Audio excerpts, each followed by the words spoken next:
We've got a little over a week left of Mega Movie Summers at Universal Studios Hollywood.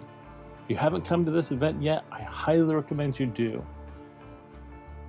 The whole park has added experiences, items for purchase, and so much more going on just for summer.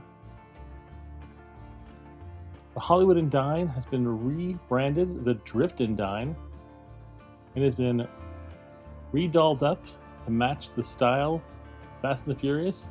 It has a bunch of food items as well. They even have the Fast and the Furious open for technical checks. People can ride it, as well as cars on display.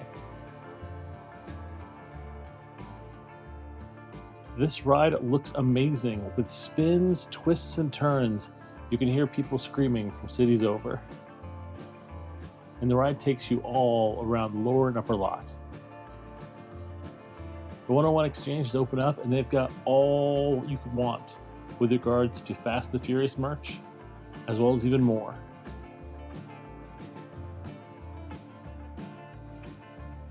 In the Plaza, they have cars on display as well as dancing set up, and even Winter Circle refuel station with specialty drinks and a couple light snacks. Heading over to the studio tour, you can get a photo op as well as check out an amazing ride, like some fan favorites like Jaws, the Flooding,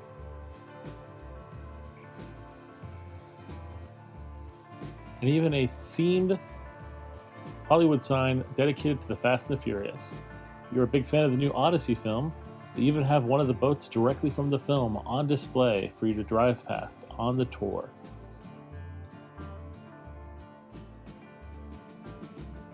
And a photo up at the end of the tram as well.